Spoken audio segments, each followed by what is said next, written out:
ഒന്ന് രാജാക്കന്മാർ അദ്ധ്യായം 17. ഏലിയായും വരൾച്ചയും. ഗിലെയാദിലെ തിഷ്ബയിൽ നിന്നുള്ള ഏലിയ പ്രവാചകൻ ആഹാബിനോട് പറഞ്ഞു, ഞാൻ സേവിക്കുന്ന ഇസ്രായേലിൻ്റെ ദൈവമായ കർത്താവാണേ, വരും കൊല്ലങ്ങളിൽ ഞാൻ പറഞ്ഞല്ലാതെ മഞ്ഞോ മഴയോ പെയ്യുകയില്ല. കർത്താവ് ഏലിയോട് അരുൾ ചെയ്തു, നീ പുറപ്പെട്ട് ജോർദാന് കിഴക്കുള്ള കെറീത്ത് അരുവിക്ക് സമീപം ഒളിച്ചു താമസിക്കുക. നിനക്ക് അരുവിയിൽ നിന്ന് വെള്ളം കുടിക്കാം. ഭക്ഷണം തരുന്നതിന് കാക്കകളോട് ഞാൻ കൽപ്പിച്ചിട്ടുണ്ട്. അവൻ കർത്താവിൻ്റെ കൽപ്പനയനുസരിച്ച് ജോർദാന് കിഴക്കുള്ള കെറീത്ത് നീർച്ചാലിനരികെ ചെന്ന് താമസിച്ചു. കാക്കകൾ കാലത്തും വൈകിട്ടും അവന് അപ്പവും മാംസവും കൊണ്ടുവന്നു കൊടുത്തു. അരുവിയിൽ നിന്ന് അവൻ വെള്ളം കുടിച്ചു. മഴ പെയ്യായികയാൽ കുറേ നാളുകൾ കഴിഞ്ഞപ്പോൾ അരുവി വറ്റി. ഏലിയ സറേഫാത്തിൽ. കർത്താവ് ഏലിയായോട് അരുൾ ചെയ്തു, നീ സീദോനിലെ സറേഫാത്തിൽ പോയി വസിക്കുക. അവിടെ നിനക്ക് ഭക്ഷണം തരുന്നതിന് ഞാനൊരു വിധവയോട് കൽപ്പിച്ചിട്ടുണ്ട്. ഏലിയ സറേഫാത്തിലേക്ക് മടങ്ങി. പട്ടണ കവാടത്തിലെത്തിയപ്പോൾ ഒരു വിധവ വിറക് ശേഖരിക്കുന്നത് കണ്ടു. അവൻ അടുത്തു ചെന്ന് കുടിക്കാൻ ഒരു പാത്രം വെള്ളം തരിക എന്ന് പറഞ്ഞു. അവൾ വെള്ളം കൊണ്ടുവരാൻ പോകുമ്പോൾ അവൻ അവളോട് പറഞ്ഞു, കുറച്ച് അപ്പവും കൊണ്ടുവരിക. അവൾ പറഞ്ഞു, നിന്റെ ദൈവമായ കർത്താവാണേ, എൻ്റെ കയ്യിൽ അപ്പമില്ല. ആകെയുള്ളത് കലത്തിൽ ഒരു പിടിമാവും ഭരണിയിൽ അല്പം എണ്ണയുമാണ്. ഞാൻ 2 ചുള്ളിവിറക് പെറുക്കുകയാണ്. ഇത് കൊണ്ടു ചെന്ന് അപ്പമുണ്ടാക്കി എനിക്കും എൻ്റെ മകനും കഴിക്കണം, പിന്നെ ഞങ്ങൾ മരിക്കും. ഏലിയ അവളോട് പറഞ്ഞു, ഭയപ്പെടേണ്ട, നീ ചെന്ന് പറഞ്ഞതുപോലെ ചെയ്യുക. എന്നാൽ ആദ്യം അതിൽ നിന്ന് ചെറിയ ഒരപ്പമുണ്ടാക്കി എനിക്ക് കൊണ്ടുവരണം. പിന്നെ നിനക്കും മകനും വേണ്ടി ഉണ്ടാക്കിക്കൊള്ളുക. എന്തെന്നാൽ താൻ ഭൂമിയിൽ മഴ പെയ്യിക്കുന്നതുവരെ കലത്തിലെ മാവ് തീർന്നു പോവുകയില്ല, ഭരണിയിലെ എണ്ണ വറ്റുകയുമില്ല എന്ന് ഇസ്രായേലിൻ്റെ ദൈവമായ കർത്താവ് അരുളി ചെയ്യുന്നു. അവൾ ഏലിയ പറഞ്ഞതുപോലെ ചെയ്തു. അങ്ങനെ അവളും കുടുംബവും അവനും അനേക ദിവസം ഭക്ഷണം കഴിച്ചു. ഏലിയ വഴി കർത്താവ് അരുളി ചെയ്തതുപോലെ കലത്തിലെ മാവ് തീർന്നു പോയില്ല, ഭരണിയിലെ എണ്ണ വറ്റിയുമില്ല. ആ ഗൃഹനായികയുടെ മകൻ ഒരു ദിവസം രോഗബാധിതനായി. രോഗം മൂർജിച്ച് ശ്വാസം നിലച്ചു. അവൾ ഏലിയായോട് പറഞ്ഞു, ദൈവപുരുഷ, എന്തുകൊണ്ടാണ് അങ്ങ് എന്നോട് ഇങ്ങനെ ചെയ്തത്? എൻ്റെ പാപങ്ങൾ അനുസ്മരിപ്പിക്കാനും എൻ്റെ മകനെ കൊല്ലാനുമാണോ അങ്ങ് ഇവിടെ വന്നത്? ഏലിയ പ്രതിവചിച്ചു, നിന്റെ മകനെ ഇങ്ങ് തരിക. അവനെ അവളുടെ മടിയിൽ നിന്നെടുത്ത് ഏലിയ താൻ പാർക്കുന്ന മുകളിലത്തെ മുറിയിൽ കൊണ്ടുപോയി കട്ടിലിൽ കിടത്തി. അനന്തരം അവൻ ഉച്ചത്തിൽ പ്രാർത്ഥിച്ചു, എൻ്റെ ദൈവമായ കർത്താവേ, എനിക്കിടം തന്നവളാണ് ഈ വിധവ. അവളുടെ മകൻ്റെ ജീവൻ എടുത്തുകൊണ്ട് അവിടുന്ന് അവളെ പീഡിപ്പിക്കുകയാണോ? പിന്നീട് അവൻ ബാലൻ്റെ മേൽ 3 പ്രാവശ്യം കിടന്നു കർത്താവിനോട് അപേക്ഷിച്ചു, എൻ്റെ ദൈവമായ കർത്താവേ, ഇവൻ്റെ ജീവൻ തിരികെ കൊടുക്കണമേ. കർത്താവ് ഏലിയായുടെ അപേക്ഷ കേട്ടു. കുട്ടിക്ക് പ്രാണൻ വീണ്ടു കിട്ടി. അവൻ ജീവിച്ചു. ഏലിയ ബാലനെ മുകളിലത്തെ മുറിയിൽ നിന്ന് താഴെ കൊണ്ടുവന്ന് അമ്മയെ ഏൽപ്പിച്ചു. ഇതാ നിന്റെ മകൻ ജീവിച്ചിരിക്കുന്നു എന്ന് പറഞ്ഞു. അവൾ ഏലിയായോട് പറഞ്ഞു, അങ്ങ് ദൈവപുരുഷനാണെന്നും അങ്ങയുടെ വാക്ക് സത്യമായും കർത്താവിൻ്റെ വചനമാണെന്നും ഇപ്പോൾ എനിക്ക് ഉറപ്പായി. 1 രാജാക്കന്മാർ അദ്ധ്യായം 18. ഏലിയായും ബാലിൻ്റെ പ്രവാചകന്മാരും. ഏറെ നാൾ കഴിഞ്ഞ് 3-ാം വർഷം കർത്താവ് ഏലിയായോട് കൽപ്പിച്ചു, നീ ആഹാബിൻ്റെ മുൻപിൽ ചെല്ലുക, ഞാൻ ഭൂമിയിൽ മഴ പെയ്യിക്കും. ഏലിയ ആഹാബിൻ്റെ അടുത്തേക്ക് പുറപ്പെട്ടു. സമരിയയിൽ അപ്പോൾ ക്ഷാമം കഠിനമായിരുന്നു. ആഹാബ് തൻ്റെ കാര്യസ്ഥനായ ഒബാദിയായെ വരുത്തി. അവൻ വലിയ ദൈവഭക്തനായിരുന്നു. ജസബൽ കർത്താവിൻ്റെ പ്രവാചകന്മാരെ വധിച്ചപ്പോൾ ഒബാദിയ 100 പ്രവാചകന്മാരെ കൂട്ടിക്കൊണ്ടുപോയി 50 പേരെ വീതം ഓരോ ഗുഹയിൽ ഒളിപ്പിച്ചു. അവൻ അവർക്ക് ഭക്ഷണപാനീയങ്ങൾ കൊടുത്ത് സംരക്ഷിച്ചു. ആഹാബ് ഒബാദിയായോട് പറഞ്ഞു, നീ നാട്ടിലുള്ള എല്ലാ അരുവികളിലും താഴ്വരകളിലും ചെന്ന് നോക്കുക. കുതിരകളെയും കോവർ കഴുതകളെയും ജീവനോടെ രക്ഷിക്കാൻ പുല്ല് കിട്ടിയെന്ന് വരാം. മൃഗങ്ങളെല്ലാം നശിച്ചു പോകാതിരിക്കട്ടെ. അന്വേഷണ സൗകര്യത്തിന് രാജ്യം 2ആയി വിഭജിച്ചു. ആഹാബ് ഒരു വഴിക്കും ഒബാദിയ വേറൊരു വഴിക്കും പുറപ്പെട്ടു. ഏലിയ ഒബാദിയയെ വഴിക്ക് വെച്ച് കണ്ടുമുട്ടി. ഒബാദിയ അവനെ തിരിച്ചറിഞ്ഞു. താണു വണങ്ങിക്കൊണ്ട് അവൻ ചോദിച്ചു, പ്രഭു, അങ്ങ് ഏലിയ അല്ലേ? അവൻ പറഞ്ഞു, ഞാൻ തന്നെ. ഏലിയ ഇവിടെയുണ്ടെന്ന് ചെന്ന് നിന്റെ യജമാനനോട് പറയുക. അവൻ പറഞ്ഞു, ഈ ദാസനെ ആഹാബിൻ്റെ കയ്യിൽ കൊലയ്ക്ക് ഏൽപ്പിക്കാൻ ഞാൻ എന്തു പാപം ചെയ്തു? അങ്ങയുടെ ദൈവമായ കർത്താവാണേ, അങ്ങയെ അന്വേഷിക്കാൻ എൻ്റെ യജമാനൻ ആളയക്കാത്ത രാജ്യമോ ജനതയോ ഇല്ല. അങ്ങ് ഇവിടെയില്ലെന്ന് മറുപടി കിട്ടുമ്പോൾ അങ്ങയെ കണ്ടിട്ടില്ല എന്ന് അവൻ ഓരോ രാജ്യത്തെയും ജനതയെയും കൊണ്ട് സത്യം ചെയ്യിക്കുന്നു. അങ്ങനെയിരിക്കെ ഏലിയ ഇവിടെയുണ്ട് എന്ന് എൻ്റെ യജമാനെ അറിയിക്കാൻ അങ്ങ് കൽപ്പിക്കുന്നല്ലോ. ഞാൻ അങ്ങയുടെ അടുത്തു നിന്ന് പോയാലുടനെ കർത്താവിൻ്റെ ആത്മാവ് ഞാൻ അറിയാത്ത ഏതെങ്കിലും സ്ഥലത്തേക്ക് അങ്ങയെ കൊണ്ടുപോകും. ആഹാബിനെ ഞാൻ വിവരമറിയിക്കുകയും അവൻ അങ്ങയെ കണ്ടെത്താതിരിക്കുകയും ചെയ്താൽ അങ്ങയുടെ ദാസൻ ചെറുപ്പം മുതൽ കർത്താവിൻ്റെ ഭക്തനാണെങ്കിലും അവൻ എന്നെ വധിക്കും. ജസബൽ കർത്താവിൻ്റെ പ്രവാചകന്മാരെ വധിച്ചപ്പോൾ ഒരു ഗുഹയിൽ 50 പ്രവാചകന്മാരെ വീതം 100 പേരെ ഒളിപ്പിച്ച് അവർക്ക് ഭക്ഷണപാനീയങ്ങൾ നൽകി ഞാൻ സംരക്ഷിച്ചത് അങ്ങ് കേട്ടിട്ടില്ലേ? എന്നിട്ടും പോയി ഏലിയ ഇവിടെയുണ്ട് എന്ന് നിന്റെ യജമാനോട് പറയുക എന്ന് അങ്ങ് കൽപ്പിക്കുന്നു. അവൻ എന്നെ കൊല്ലും. ഏലിയ പ്രതിവചിച്ചു, ഞാൻ സേവിക്കുന്ന കർത്താവാണേ, ഇന്ന് ഞാൻ അവൻ്റെ മുൻപിൽ ചെല്ലും, തീർച്ച. അപ്പോൾ ഒബാദിയ ചെന്ന് ആഹാബിനെ വിവരമറിയിച്ചു. അവൻ ഏലിയായെ കാണാൻ വന്നു. ഏലിയായെ കണ്ടപ്പോൾ ആഹാബ് ചോദിച്ചു, ഇസ്രായേലിനെ കഷ്ടപ്പെടുത്തുന്നത് നീ തന്നെയോ ഇത്? അവൻ പ്രതിവചിച്ചു, ഇസ്രായേലിനെ കഷ്ടപ്പെടുത്തുന്നത് ഞാനല്ല, കർത്താവിൻ്റെ കൽപ്പനകൾ നിരസിച്ച് ബാൽദേവന്മാരെ സേവിക്കുന്ന നീയും നിന്റെ പിതാവിൻ്റെ ഭവനവുമാണ്. നീ ഇസ്രായേൽ ജനത്തെ മുഴുവൻ കാർമൽ മലയിൽ എൻ്റെ അടുക്കൽ വിളിച്ചുകൂട്ടുക. ജസബൽ പോറ്റുന്ന ബാലിൻ്റെ 450 പ്രവാചകന്മാരെയും അഷേരയുടെ 100 പ്രവാചകന്മാരെയും കൂട്ടിക്കൊണ്ടുവരിക. ആഹാബ് ഇസ്രായേൽ ജനത്തെയും പ്രവാചകന്മാരെയും കാർമൽ മലയിൽ ഒരുമിച്ച് കൂട്ടി. ഏലിയ ജനത്തെ സമീപിച്ച് ചോദിച്ചു, നിങ്ങൾ എത്ര നാൾ 2 വഞ്ചിയിൽ കാൽ വയ്ക്കും? കർത്താവാണ് ദൈവമെങ്കിൽ അവിടത്തെ അനുഗമിക്കുവിൻ, ബാലാണ് ദൈവമെങ്കിൽ അവൻ്റെ പിന്നാലെ പോകുവിൻ. ജനം ഒന്നും പറഞ്ഞില്ല. ഏലിയ വീണ്ടും ജനത്തോട് പറഞ്ഞു, കർത്താവിൻ്റെ പ്രവാചകന്മാരിൽ ഞാനേ ശേഷിച്ചിട്ടുള്ളൂ, ഞാൻ മാത്രം. ബാലിനാകട്ടെ 450 പ്രവാചകന്മാരുണ്ട്. ഞങ്ങൾക്ക് 2 കാളയെ തരുവിൻ. ഒന്നിനെ അവർ കഷ്ണങ്ങളാക്കി വിറകിന്മേൽ വയ്ക്കട്ടെ, തീ കൊളുത്തരുത്. മറ്റേതിനെ ഞാനും ഒരുക്കി വിറകിന്മേൽ വെക്കാം, ഞാനും തീ കൊളുത്തുകയില്ല. നിങ്ങൾ നിങ്ങളുടെ ദൈവത്തിൻ്റെ നാമം വിളിച്ചപേക്ഷിക്കുവിൻ, ഞാൻ കർത്താവിൻ്റെ നാമം വിളിച്ചപേക്ഷിക്കാം. അഗ്നി അയച്ച് പ്രാർത്ഥന കേൾക്കുന്ന ദൈവമായിരിക്കും യഥാർത്ഥ ദൈവം. വളരെ നല്ല അഭിപ്രായം. ജനമൊന്നാകെ പ്രതിവചിച്ചു. ബാലിൻ്റെ പ്രവാചകന്മാരോട് ഏലിയ പറഞ്ഞു, ആദ്യം നിങ്ങളൊരു കാളയെ ഒരുക്കിക്കൊള്ളുവിൻ. നിങ്ങൾ അനേകം പേരുണ്ടല്ലോ, നിങ്ങളുടെ ദേവനെ വിളിച്ചപേക്ഷിക്കുവിൻ, എന്നാൽ തീ കൊളുത്തരുത്. അവർ കാളയെ ഒരുക്കി. പ്രഭാതം മുതൽ മധ്യാഹ്നം വരെ ബാൽദേവ, ഞങ്ങളുടെ അപേക്ഷ കേൾക്കണമേ എന്ന് വിളിച്ചപേക്ഷിച്ചു. പ്രതികരണമുണ്ടായില്ല. ആരും ഉത്തരവ് നൽകിയില്ല. ബലിപീഠത്തിന് ചുറ്റും അവർ ഉറഞ്ഞു തുള്ളിക്കൊണ്ടിരുന്നു. ഉച്ചയായപ്പോൾ ഏലിയ അവരെ പരിഹസിച്ചു പറഞ്ഞു, ഉച്ചത്തിൽ വിളിക്കുവിൻ, ബാൽ ഒരു ദേവനാണല്ലോ, അവൻ ദിവാസ്വപ്നം കാണുകയായിരിക്കും, ദിനചര്യ അനുഷ്ഠിക്കുകയുമാവാം, യാത്ര പോയതാവാം, അല്ലെങ്കിൽ ഉറങ്ങുകയാവാം, വിളിച്ചുണർത്തേണ്ടിയിരിക്കുന്നു. അപ്പോൾ അവർ ശബ്ദമുയർത്തി വിളിച്ചു. ആചാരമനുസരിച്ച് വാളുകൊണ്ടും കുന്തം കൊണ്ടും തങ്ങളെ തന്നെ മുറിവേൽപ്പിച്ചു. രക്തമൊഴുകി. മധ്യാഹ്നം കഴിഞ്ഞിട്ടും അവർ ഉന്മത്തരായി വിളിച്ചുകൊണ്ടിരുന്നു. ബലിക്ക് സമയമായി, എന്നിട്ടും ഒരു ശബ്ദവും ഉണ്ടായില്ല. ആരും ഉത്തരം നൽകിയില്ല. ആരും അവരുടെ പ്രാർത്ഥന ശ്രവിച്ചില്ല. അപ്പോൾ ഏലിയ ജനത്തോട് പറഞ്ഞു, അടുത്തു വരുവിൻ. എല്ലാവരും ചെന്നു. കർത്താവിൻ്റെ തകർന്നു കിടന്നിരുന്ന ബലിപീഠം അവൻ കേടുപോക്കി. നിന്റെ നാമം ഇസ്രായേൽ എന്നായിരിക്കും എന്ന് കർത്താവ് ആരോട് അരുളി ചെയ്തുവോ ആ യാക്കോബിൻ്റെ പുത്രന്മാരുടെ ഗോത്രസംഖ്യ അനുസരിച്ച് അവൻ 12 കല്ലെടുത്തു.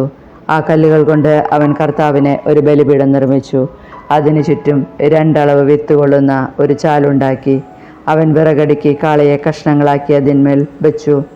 അവൻ പറഞ്ഞു, 4 കുടം വെള്ളം ദഹനബലി വസ്തുവിലും വിറകിലും ഒഴിക്കുവിൻ. അവൻ തുടർന്നു, വീണ്ടും അങ്ങനെ ചെയ്യുവിൻ. അവർ ചെയ്തു. അവൻ വീണ്ടും പറഞ്ഞു, 3-ാം പ്രാവശ്യവും അങ്ങനെ ചെയ്യുവിൻ. അവർ അങ്ങനെ ചെയ്തു. ബലിപീഠത്തിന് ചുറ്റും വെള്ളമൊഴുകി ചാലിൽ വെള്ളം നിറഞ്ഞു. ദഹനബലിയുടെ സമയമായപ്പോൾ ഏലിയ പ്രവാചകൻ അടുത്തു വന്ന് പ്രാർത്ഥിച്ചു, അബ്രഹാത്തിൻ്റെയും ഇസഹാക്കിൻ്റെയും ഇസ്രായേലിൻ്റെയും ദൈവമായ കർത്താവേ, അങ്ങ് ഇസ്രായേലിൻ്റെ ദൈവമാണെന്നും ഞാൻ അങ്ങയുടെ ദാസനാണെന്നും അങ്ങയുടെ കൽപ്പന അനുസരിച്ചാണ് ഞാനിത് ചെയ്തതെന്നും അങ്ങിന്ന് വെളിപ്പെടുത്തണമേ. കർത്താവേ, എൻ്റെ പ്രാർത്ഥന കേൾക്കണമേ. അങ്ങ് മാത്രമാണ് ദൈവമെന്നും അങ്ങ് ഇവരുടെ ഹൃദയങ്ങളെ തിരിച്ചു വിളിക്കുന്നെന്നും അവർ അറിയുന്നതിന് എൻ്റെ പ്രാർത്ഥന കേൾക്കണമേ. ഉടനെ കർത്താവിൽ നിന്ന് അഗ്നി ഇറങ്ങി ബലിവസ്തുവും വിറകും കല്ലും മണ്ണും ദഹിപ്പിക്കുകയും ചാലിലെ വെള്ളം വറ്റിക്കുകയും ചെയ്തു. ഇത് കണ്ട് ജനം സാഷ്ടാംഗം വീണ് വിളിച്ചു പറഞ്ഞു, കർത്താവ് തന്നെ ദൈവം, കർത്താവ് തന്നെ ദൈവം. ഏലിയ അവരോട് പറഞ്ഞു, ബാലിൻ്റെ പ്രവാചകന്മാരെ പിടിക്കുവിൻ, ഒരുവനും രക്ഷപ്പെടരുത്. ജനം അവരെ പിടിച്ചു. ഏലിയ അവരെ കിഷോൻ അരുവിക്ക് സമീപം കൊണ്ടുപോയി വധിച്ചു. വരൾച്ച അവസാനിക്കുന്നു. അനന്തരം ഏലിയ ആഹാബിനോട് പറഞ്ഞു, പോയി ഭക്ഷണപാനീയങ്ങൾ കഴിക്കുക, വലിയ മഴ ഇരമ്പുന്നു. ആഹാബ് ഭക്ഷണപാനീയങ്ങൾ കഴിക്കാൻ പോയി. ഏലിയ കാർമൽ മലയുടെ മുകളിൽ കയറി. അവൻ മുട്ടുമടക്കി നിലം വരെ കുനിഞ്ഞ് മുഖം മുട്ടുകൾക്കിടയിലാക്കി ഇരുന്നു. അവൻ ഭൃത്യനോട് പറഞ്ഞു, പോയി കടലിലേക്ക് നോക്കുക. അവൻ ചെന്ന് നോക്കിയിട്ട് ഒന്നുമില്ല എന്ന് പറഞ്ഞു. വീണ്ടും അവനോട് പറഞ്ഞു, 7 പ്രാവശ്യം ഇങ്ങനെ ചെയ്യുക. 7-ാം പ്രാവശ്യം അവൻ പറഞ്ഞു, ഇതാ കടലിൽ നിന്ന് മനുഷ്യകരത്തോളമുള്ള ചെറിയ ഒരു മേഘം പൊന്തി വരുന്നു. ഏലിയ അവനോട് പറഞ്ഞു, മഴ തടസ്സമാകാതിരിക്കാൻ രഥം പൂട്ടി പുറപ്പെടുക എന്ന് ആഹാബിനോട് പറയുക.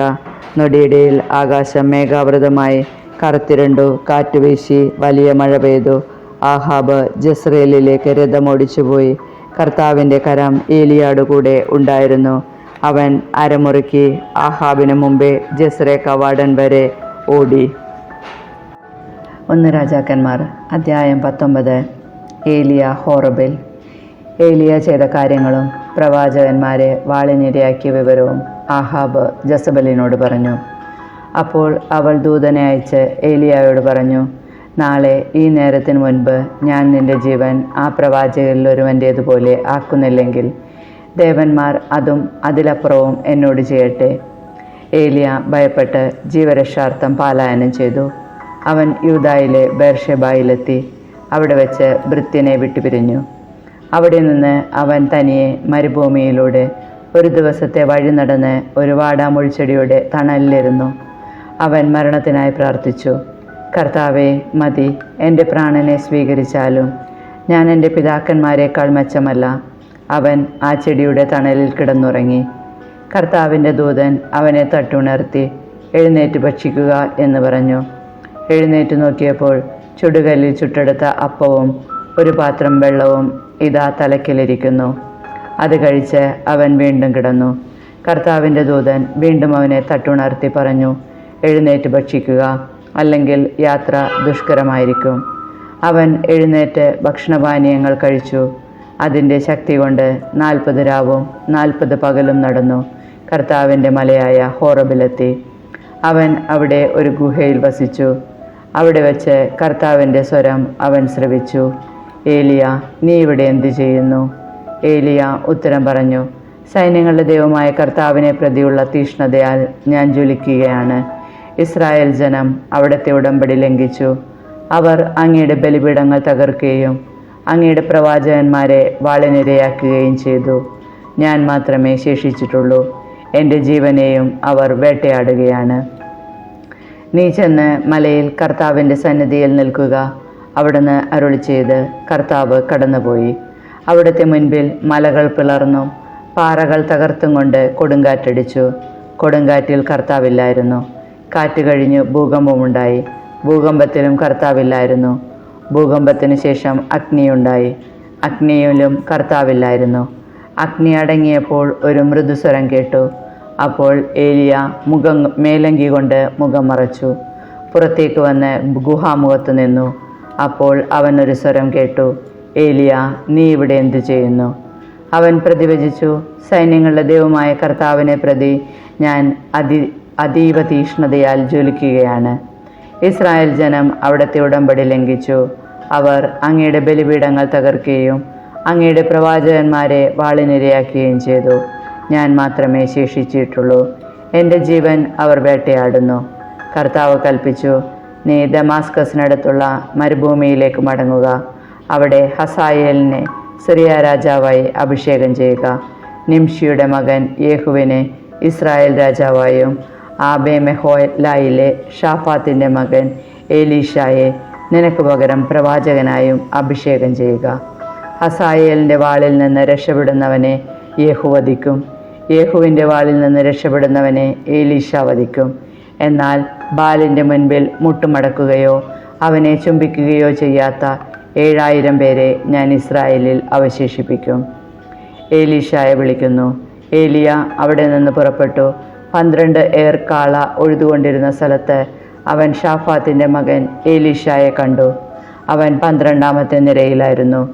ഏലിയ അവൻ്റെ സമീപത്തു കൂടെ കടന്നു പോകുമ്പോൾ തൻ്റെ മേലങ്കി അവൻ്റെ മേലിട്ടു. ഉടനെ അവൻ കാളകളെ വിട്ട് ഏലിയയുടെ പിന്നാലെ ഓടിച്ചെന്ന് പറഞ്ഞു, മാതാപിതാക്കന്മാരെ ചുംബിച്ച് യാത്ര പറഞ്ഞിട്ട് ഞാൻ അങ്ങയെ അനുഗമിക്കാം. ഏലിയ പറഞ്ഞു, പൊയ്ക്കൊള്ളൂ, ഞാൻ നിന്നോട് എന്തു ചെയ്തു? അവൻ മടങ്ങിച്ചെന്ന് ഒരേർ കാളയെ കൊന്ന് കലപ്പ കത്തിച്ച് മാംസം വേവിച്ച് ജനത്തിന് കൊടുത്തു. അവർ ഭക്ഷിച്ചു. ഏലീശ ഏലിയായെ അനുഗമിച്ച് അവൻ്റെ ശുശ്രൂഷകനായി തീർന്നു. 1 രാജാക്കന്മാർ അധ്യായം 20.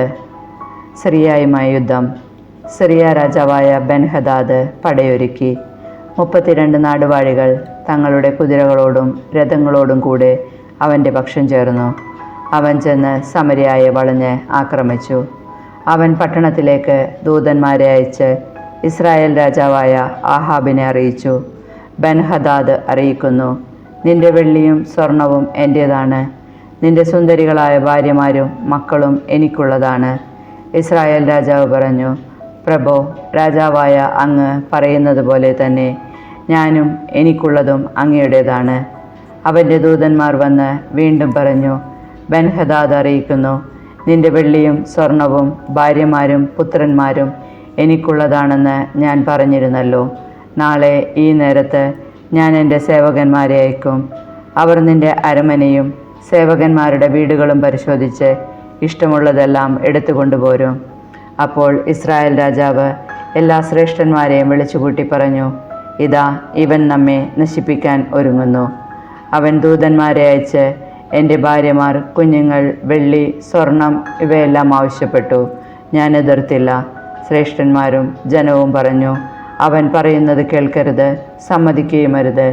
അതിനാൽ ആഹാബ് ബെൻഹദാദിൻ്റെ ദൂതന്മാരോട് പറഞ്ഞു, എൻ്റെ യജമാനായ രാജാവിനെ അറിയിക്കുക, ഈ ദാസനോട് ആദ്യം ആവശ്യപ്പെട്ടതെല്ലാം ഞാൻ ചെയ്യാം. എന്നാൽ ഇത് സാധ്യമല്ല.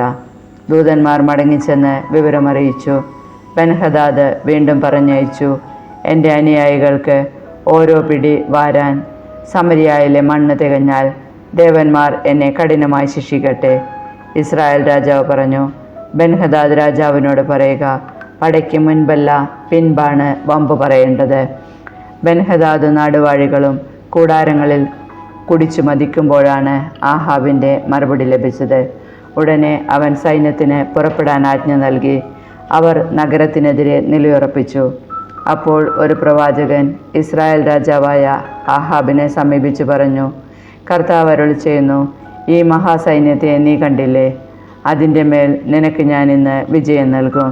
ഞാനാണ് കർത്താവ് എന്ന് നീ അറിയും. ആഹാബ് ചോദിച്ചു, ആരാണ് പൊരുതുക? പ്രവാചകൻ പറഞ്ഞു, കർത്താവ് കൽപ്പിക്കുന്നു, ദേശാധിപതികളുടെ സേവകന്മാർ യുദ്ധം ചെയ്യട്ടെ. ആഹാബ് ചോദിച്ചു, ആരാണ് തുടങ്ങേണ്ടത്? നീ തന്നെ, പ്രവാചകൻ പ്രതിവദിച്ചു. രാജാവ് ദേശാധിപതികളുടെ സേവകന്മാരെ അണിനിരത്തി. അവർ 232 പേരുണ്ടായിരുന്നു. അവരുടെ പിന്നിൽ 7000 പേർ വരുന്ന ഇസ്രായേൽ സൈന്യം നിരന്നു. അവർ ഉച്ചനേരത്ത് പുറപ്പെട്ടു. അപ്പോൾ ബെൻഹദാദും അവൻ്റെ പക്ഷം ചേർന്ന 32 നാടുവാഴികളും കൂടാരങ്ങളിൽ മദ്യപിച്ച് ഉന്മത്തരായിക്കൊണ്ടിരുന്നു. ദേശാധിപതികളുടെ സേവകന്മാർ ആദ്യം പുറപ്പെട്ടു. കാവൽ സംഘം മടങ്ങിച്ചെന്ന് സമരിയായിൽ നിന്ന് സൈന്യം വരുന്നുണ്ടെന്ന് ബെൻഹദാദിനെ അറിയിച്ചു. അവൻ കൽപ്പിച്ചു, അവർ വരുന്നത് സമാധാനത്തിനാണെങ്കിലും യുദ്ധത്തിനാണെങ്കിലും അവരെ ജീവനോടെ പിടിക്കുവിൻ. ദേശാധിപതികളുടെ സേവകന്മാരും അവരുടെ പിന്നിൽ സൈന്യവും നഗരത്തിൽ നിന്ന് പുറപ്പെട്ടു. ഓരോരുത്തരും തനിക്കെതിരെ വന്നവനെ വധിച്ചു. സിറിയക്കാർ പലായനം ചെയ്തു. ഇസ്രായേൽ അവരെ പിന്തുടർന്നു. സിറിയ രാജാവായ ബെൻഹദാദ് കുതിരപ്പുറത്ത് കയറി ഏതാനും കുതിരപ്പടയാളികളോടൊപ്പം രക്ഷപ്പെട്ടു. ഇസ്രായേൽ രാജാവ് പടക്കളത്തിലെത്തി കുതിരകളും രഥങ്ങളും സ്വന്തമാക്കി. സിറിയക്കാർ കൂട്ടക്കൊലക്കിരയായി. പ്രവാചകൻ വീണ്ടും ഇസ്രായേൽ രാജാവിനോട് പറഞ്ഞു, ശക്തി സംഭരിക്കുക, കാര്യങ്ങൾ ശ്രദ്ധയോടെ ആസൂത്രണം ചെയ്യുക. സിറിയ രാജാവ് അടുത്ത വസന്തകാലത്ത് ആക്രമിക്കും. സേവകന്മാർ സിറിയ രാജാവിനെ ഉപദേശിച്ചു, ഇസ്രായേലിൻ്റെ ദേവന്മാർ ഗിരിദേവന്മാരാണ്, അതുകൊണ്ട് അവർ നമ്മേക്കാൾ പ്രബലരായത്. സമതലത്തിൽ വെച്ച് യുദ്ധം ചെയ്താൽ അവരെ നിശ്ചയമായും കീഴടക്കാം. ഒരു കാര്യം കൂടി ചെയ്യണം, നാടുവാഴികളെ സ്ഥാനത്ത് നിന്ന് മാറ്റി പകരം സൈന്യാധിപന്മാരെ നിയമിക്കുക. നഷ്ടപ്പെട്ടത്ര വലിയ സൈന്യത്തെ അണിനിരത്തണം. കുതിരയ്ക്ക് കുതിര, രഥത്തിന് രഥം. നമുക്കവരെ സമതലത്തിൽ വെച്ച് നേരിടാം. നിശ്ചയമായും നമ്മൾ വിജയം വരിക്കും.